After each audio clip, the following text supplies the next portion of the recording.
He's dead, Kyle. That happened a while ago. I'm sorry that I had to be the bearer of bad news.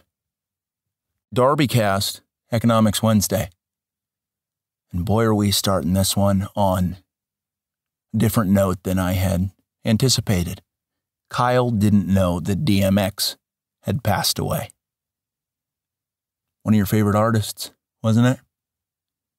Surprised that didn't really come to your attention, Kyle. I could have sworn that story made the cover of Hip Hop Quarterly, which I thought you subscribed to. But it's a bummer. X gon' give it to you, Kyle. Right? And in the spirit of giving, let's pivot and talk about Thanksgiving. Boom, gotcha. One of my favorite holidays, fast approaching. But there's some whodunitry afoot. You know it and I know it. People are starting to talk about it. Will there be a turkey shortage? Supply chain issues could be affecting turkey. And that's just not okay at all. If there isn't enough turkey to go around, there will be violence. That's not a threat. That's just the reality of the situation. That's going to be the straw that breaks some camel's back. There's some guy out there who's been able to deal with everything thrown his way by American culture, politics, economics, you name it. He's rolled with it. But as soon as turkey is off the table in a very literal way, it goes pretty wrong. I don't want to be around for that. You don't mess with turkeys. Some of you heard that and you're thinking to yourselves, all I do is mess with turkeys. If you only knew my colleagues. And I like that. It's a nice turn of a phrase. You're surrounded by turkeys and you don't even work at an industrial turkey farm or a quaint turkey farm. Super high ethics, quaint turkey farm on the outskirts of Freedom Town. Don't even get me started, okay? That sounds great. Big turkeys always trying to mess with your operation, but they can't do anything because you're just such a great person. Can you envision what that looks and feels like? Bunch of assassins dispatched to your little turkey farm by the Butterball Company, which is probably a subsidiary of like Tyson Chicken at this point. Kyle, can you check if Butterball's independently owned? Focus, dude. I can see in your eyes that you're still hung up on this DMX thing. And if you gotta cry, do everybody a favor and do it after the show. Have a little professionalism, Kyle. Come on. What is a turkey farm called if you're really in the know? Is it a hatchery? Is it a rookery? Is it a turkey stable? I'm not even embarrassed to not know this. That's niche, industry-specific knowledge. And they'll be having turkey this year. Can you imagine having a turkey from your own rookery? Chickens live in coops, right? Kyle, turkeys don't live in coops. They're free to roam. Majestic birds, very tasty. Yeah, Butterball assassins would have nothing on you. You'd think that they would stop sending their minions after you kept sending them back express mail in body bags. Think they'd learn their lesson. But that's not what we're here to talk about today.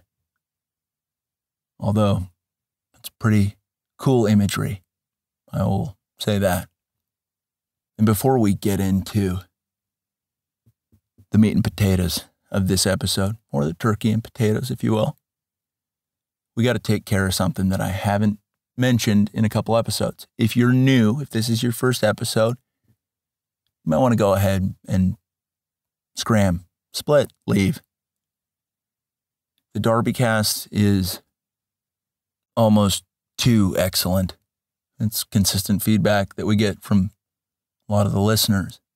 And you got to have some self-awareness. If you're not one to associate with excellence and good times, if you're a complete dope and probably a coward as well, we don't want you here. Not one bit. But if you are a hero with a thirst for righteousness, truth, and some well-executed storytelling frivolity, this might be for you. Oh, it very well could be. But let's talk about the supply chain. Let's talk about turkeys. And let's talk about Pete Buttigieg, okay? We're 115 episodes in, and I have not mentioned that name once.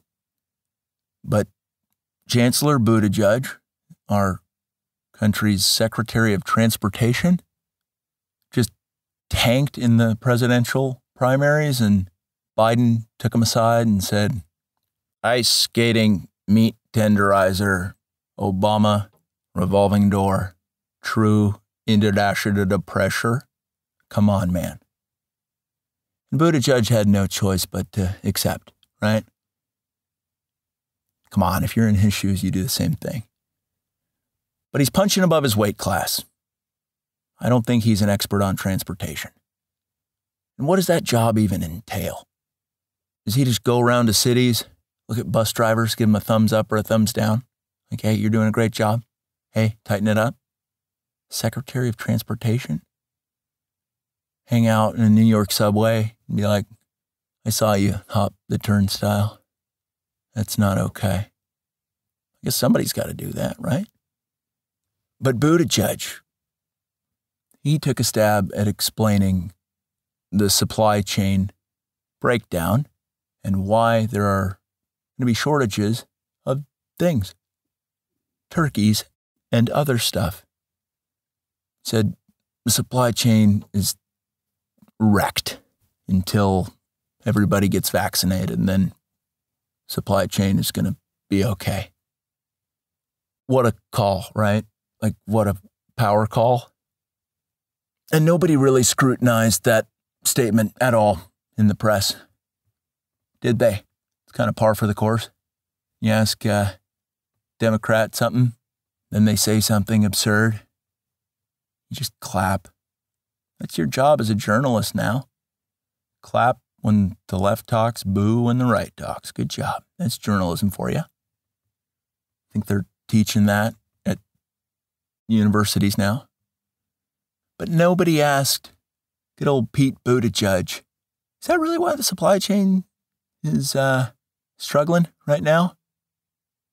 It's because people have held out from the persistent coercion that government and corporations continue to ram down everyone's throat about this vaccine. Boy, more and more stuff keeps coming out. And if you're a holdout, you're probably feeling pretty good about not going for the, but maybe a lot of people that you know took the, and they're going to, and that's not a good time. However, they really shifted the goalposts, and I'm just trying to figure out where we're at in all of the disclosures and claims of what's really going on with the foreign substance that people are sometimes gleefully injecting into themselves with the help of somebody who's never done it before.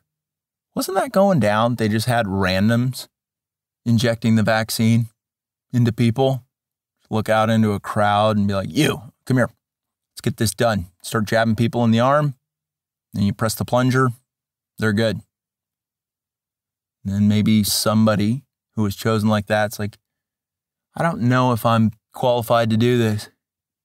And then the person who told them that they had to do it was like, are you fucking science denier?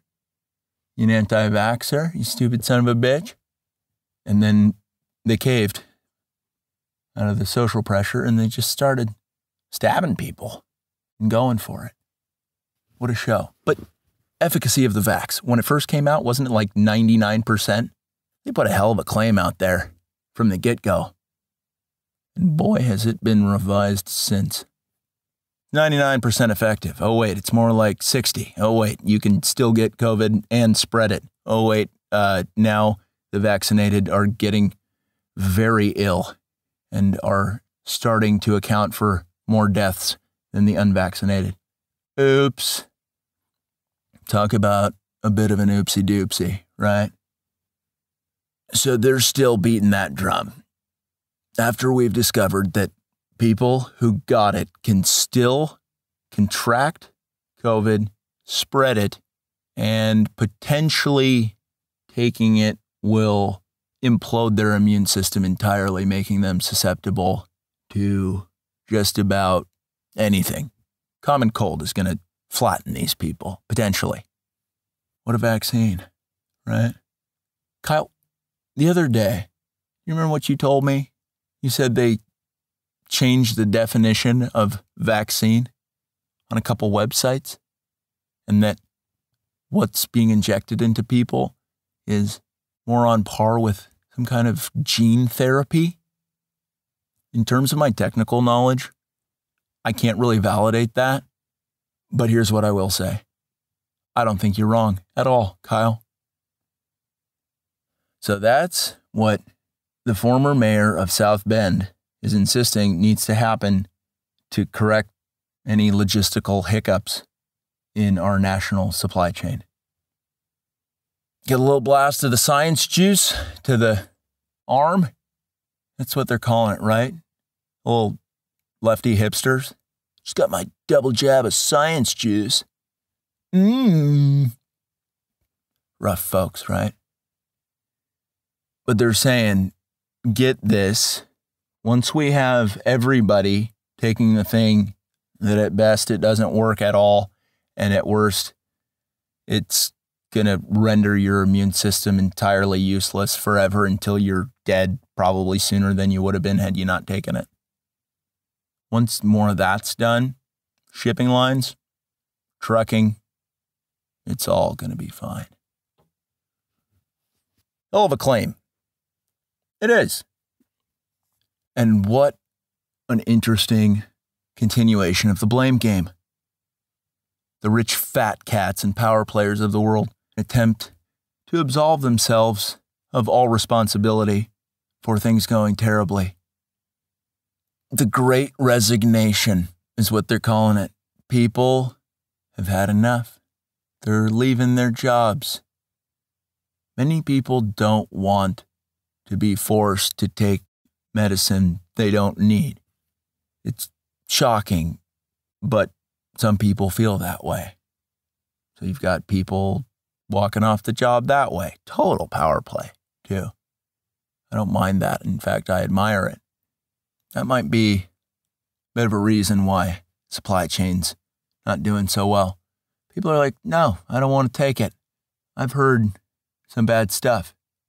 Even before I heard the bad stuff, I was skeptical of it by virtue of nothing other than the sales tactics. But now that some stuff is starting to happen, I'm extra not okay with it. Thank you very much. I'm leaving. That's what people are doing. What are other reasons people aren't entering the workforce, re-entering the workforce, or just that fired up to show up to work and do a good job? Maybe because the purchasing power of the dollar's gone down by about 30% in the past 18 months. Who knew that printing and distributing $9 trillion in a very short time period would have that effect? My goodness, came out of nowhere. Many employers are offering 2019 style wages to their employees. The problem with that is you need, as an employer, to pay 30% more just for that worker's salary to have the same value it did 2 years ago, 18 months ago. Dirty trick. But if employers have to jack up their compensation to not go out of business, they're going to have to raise their prices. This is economics in a huge way. But the businesses that jack up their prices will lose customers quickly and then potentially go out of business. You can see how fucky this situation is. What's another reason for having an unenthused labor force that's affecting the supply chain? How about the vaccine evangelists? That one guy or that one gal in the office who day one got as many shots as possible. Said, oh yeah, I got the Pfizer, the Moderna, the J&J, and the AstraZeneca all at once. That's what I believe. Like, all right, Constantine. Thanks for letting me know. But Constantine couldn't stop there, could he? He had to start painting nude watercolor pictures of Fauci and trying to sell them in the parking lot of your business. He showed up one day with a bunch of visors that said, I believe in science on them. He's told everybody more than a few times, mask over the nose, okay? Pull it up.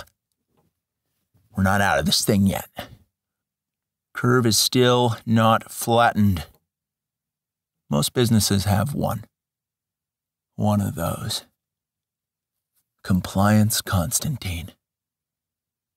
You better believe he has an altar in his house to Fauci. Fauci-scented candles? What does it smell like? Corruption, greed, lies. Signature Fauci smell. It's a tough person to have as a colleague. What else is wrecking the supply chain besides a diminished labor force? Arbitrary environmental regulations, especially in California. What a show. Have you heard this? They don't talk about this very much. Pete Buttigieg has never said anything about this, as far as I know. California has a regulation that if a big rig was manufactured before 2010, it is too much of a threat to the climate to be operated. Therefore, anywhere between 30 and 50% of the trucks that would typically pick up cargo containers from the ports and bring them elsewhere are effectively out of commission. Thankfully, though, it's moves like that that are saving the planet. That's it. Good job, people making regulations and laws. Good job. There are multiple avenues we could go down to fixing all of the kinks in the hose that is the supply chain. One would be to lift vaccine mandates. Two would be to start paying people better. Three would be to strike some regulations off the books. And four would be to take your equivalent of a Constantine and rough him up a bit. You do those things pretty much get back to functioning. However, the DarbyCast is not about those things because we're thinking bigger picture than that. Because we're not trying to go back to the way things were. We're trying to step things up. That's what you get when you come to the DarbyCast and you listen to it and you say, wow, these guys are on the cutting edge. I'm including you in that, Kyle. These guys. Good job. I laid out a game plan for optimizing just about everything in the world in episode 3 of the DarbyCast. What's that episode called? Chuck E. Cheese and Elon Musk. There were some boundary-pushing technological advancements discussed in that episode. And I think it's time for us to revisit those things and then apply them to global shipping and other issues. Truth be told, if Elon Musk had implemented the game plan laid forth so long ago, we wouldn't be in this mess at all. Supply chain would be too efficient to ever take down. Let's quickly review what that process would look like and will look like when Elon comes to his senses and says, it's time to pursue the future. Elon Musk will be investing heavily in San Pedro High School. San Pedro is a special place. And some of you might be thinking, isn't it San Pedro? And no, it's Pedro. Pedro's an exceptional city. And why is that? It's brimming with Italian Americans. And why is that important? Whole lot of different reasons. But let me tell you a thing or two about Italian Americans that many of you already know, and some of you may have forgotten. I don't know how, but it happens. Huge on family values, big on marinara, swift justice, and last but not least, Italian Americans, they operate using the currency of respect. And that's no joke. Let me tell you about the Italian Americans living in Pedro. For the most part, they are intergenerational longshoremen, and they do a great job. Work hard, play hard, give respect, and then get respect, in that order. That's what they all do when they're coming up in the world. So Elon Musk is investing in Pedro High. Why? Because essentially it's a canvas made out of high character individuals, and he just needs to bring a little paint to the party. So some people are saying, why invest in Pedro? Well, educated people are saying, why not? And another major piece of this is, I've already mentioned in episode 3, is that this is how Elon is going to build a meaningful legacy. Forget Tesla, SpaceX, PayPal, and any other business that you've ever done. Elon, invest in San Pedro High. And then all of a sudden, the San Pedro Pirates are the San Pedro Elon Musks, and you begin earning the respect of that entire community. Start accumulating wealth that would really freak out the people running Forbes magazine. If you were flush with the respect of quite a few Italian Americans. But with that money, there are a lot of positive consequences that happen to Pedro, right? The Italian American youth of San Pedro all of a sudden has the resources to broaden their skill set, which, if we're being honest, was already rock solid. Every kid in Pedro knows how to shatter someone's kneecaps if they get out of line. Kneecaps erased with a Louisville Slugger. And they have other skills, but that's the top one. Every kid is equipped with that. But all of a sudden, Elon's pouring more capital into Pedro than anybody really anticipated. And as a consequence of that, a lot of the kids are selected to receive neural augmentation implants. And one of those kids is going to be named Vinny.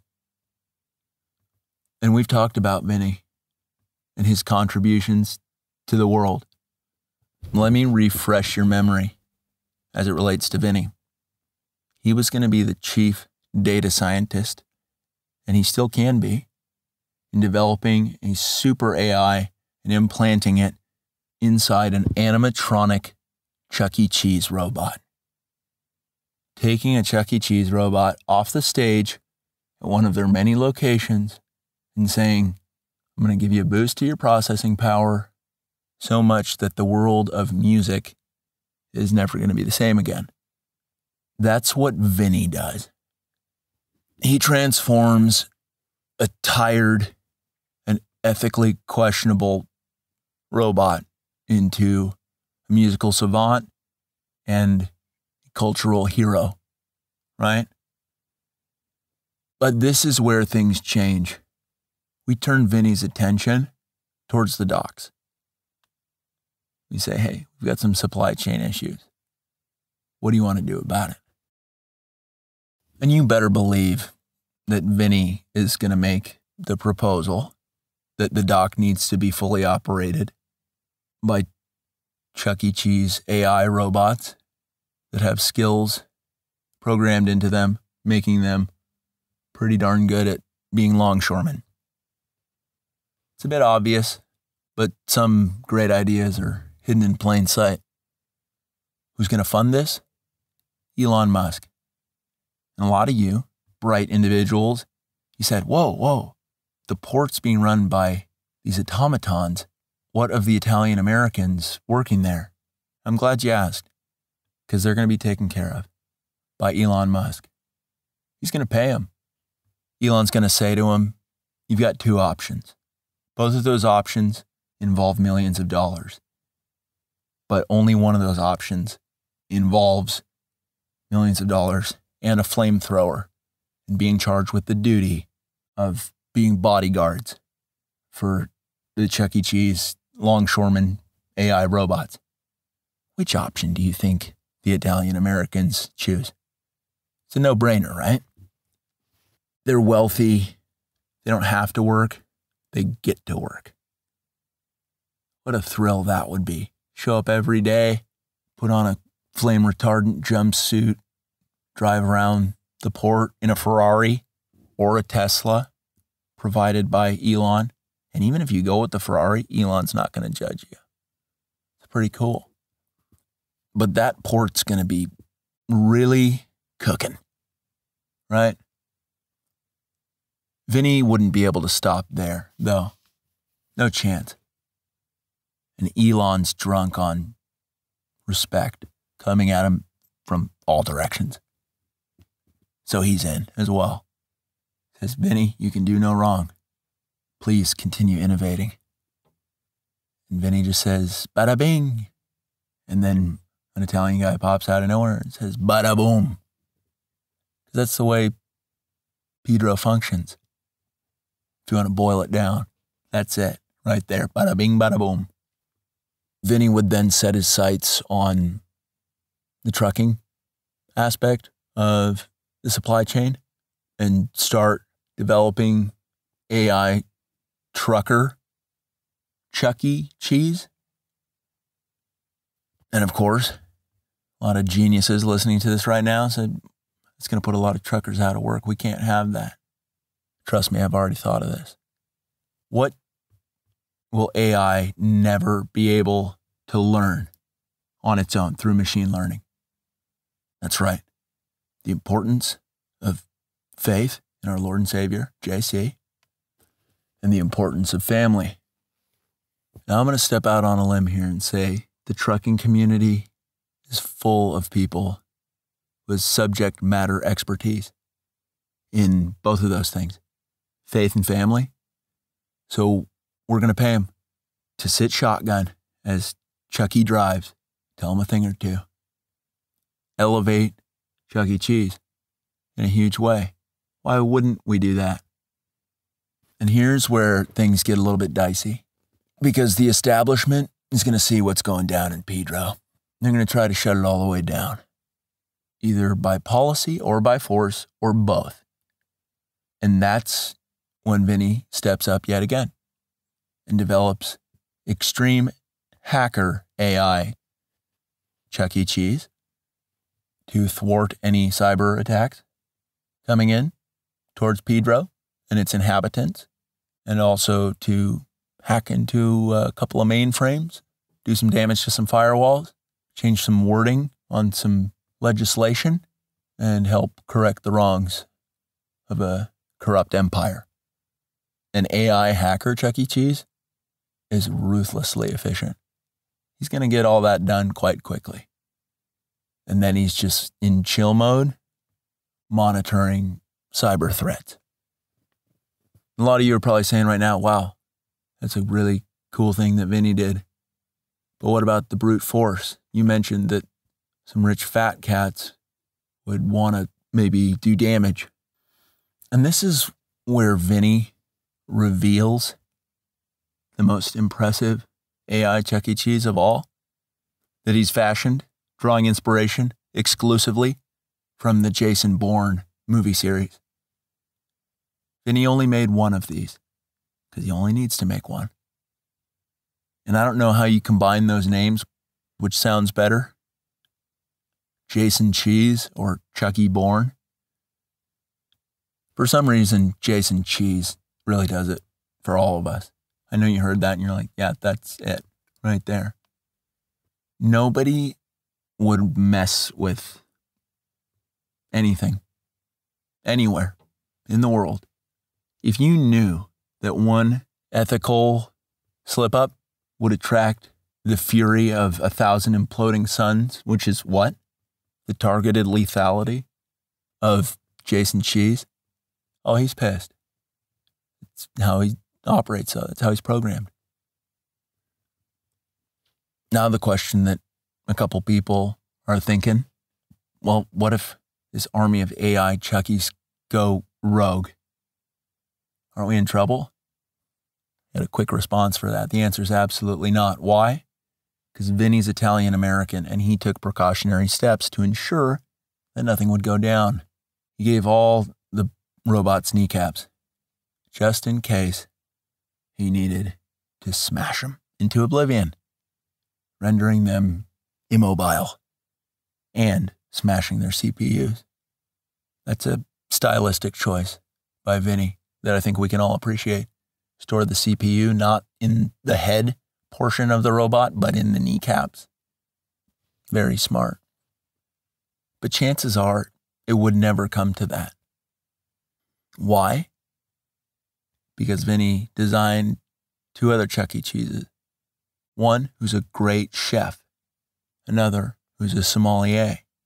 And whenever a new Chucky was created, Elon and Vinny would sit him down, treat him to a nice meal with a well-paired wine, and let them know that respect is a dish best served family style. There's a lot of imagery to appreciate in this episode. And a lot of you are maybe thinking to yourselves, where's this been? And I'm telling you, this future is possible, provided we gain the attention of Elon Musk and direct it in the right places. That's the DarbyCast. And we've got options when it comes to getting his attention. Kyle, you mentioned to me the other day that you'd be willing to rob a bank, wait for news vans to show up, and then yell at the camera, Elon Musk, listen to DarbyCast. And as cool as that sounds, Kyle, A, I don't think you can execute. B, you might go to jail. And sure, Jason Cheese would eventually break you out. But still, nobody wants to do time, Kyle. What are other options? Expand the scope and listenership of the DarbyCast to a level that makes it impossible for Elon to ignore. How do you do that? Most likely buying DarbyCast merch with the QR code on it. It's fashion forward and cool looking. Somebody sees you walking down the street wearing a cool tank top or sweatshirt or wearing a DarbyCast backpack. They say, whoa, what's that? You say, scan the QR code. Why don't you? And then they do. And then all of a sudden, Elon's hands are tied. He has to invest in Pedro High. That's how these things work. Elon has an opportunity here. And the clock's ticking. Thanksgiving might be screwed. But then we've got to set our sights on Christmas. It wouldn't be the first time Italian Americans stepped up and saved the holiday season. That's happened more times than most people will ever know. Happens just about every year, if we're being honest. Italian Americans, I've got nothing but good things to say about them. But let's step up. Maybe you buy your Christmas gifts early in the event that Elon doesn't move on this quick enough. Maybe you start gifting people DarbyCast merch constantly and you see what happens. Now that you know the correct path to getting us not just back on track, but elevating us to a track that we didn't even know was there. Well, some of us, I knew about it. It's how I'm able to tell you about it. An era of prosperity, the likes of which the world has never experienced, via Elon Musk, Italian Americans, and Pedro, and AI Chuck E. Cheese. in various forms. It's DarbyCast for you, Economics Wednesday.